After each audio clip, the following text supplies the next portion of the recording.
पुढीलपैकी कोणत्या विभक्तीला अनेक वचनासाठी प्रत्यय आहे परंतु एक वचनास प्रत्यय नाही?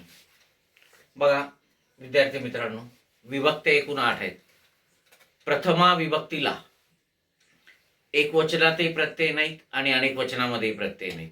ठीक आहे. संबोधन विभक्तीला एक वचनामध्ये प्रत्यय नाही, अनेक वचनामध्ये मात्र नो प्रत्यय आहे. एक वचनामध्ये कुठलाही प्रत्यय नसतो, अनेक वचनामध्ये नो हा प्रत्यय असतो आणि म्हणून आपलं उत्तर आहे संबोधन. ओके.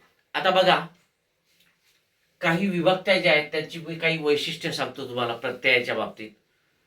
प्रथमेला एक वचनातही प्रत्यय नसतात, अनेक वचनातही प्रत्यय नसतात. द्वितीयेचे प्रत्यय एक वचनामध्ये सलाते, अनेक वचनामध्ये सलानाते. तृतीयेचे नेयशी, अनेक वचनामध्ये निशीही. चतुर्थीचे पुन्हा सलाते, अनेक वचनामध्ये सलानाते. पंचमीचे उन्हून, एक वचनामध्ये पण अनेक वचनामध्ये पण. षष्टीचे चाचीचे, एक वचनात, चाचीचेच्या अनेक वचनात. सप्तमीचे तय्या तय्या, एक वचनात आणि अनेक वचनात सारखे. आणि संबोधन जे आहे त्याचा एक वचनात प्रत्यय नसतात आणि अनेक वचनामध्ये नो हा एकमेव प्रत्यय असतो. लक्षात घ्या मित्रांनो, तुम्हाला जर असा प्रश्न विचारला की कोणत्या दोन विभक्तीचे प्रत्यय सारखे आहेत, तर द्वितीय आणि चतुर्थी. आणि कोणत्या दोन विभक्तीचे एकवचनी व अनेक वचनी प्रत्यय सारखे आहेत, तर त्याचं उत्तर आहे पंचमी आणि सप्तमी.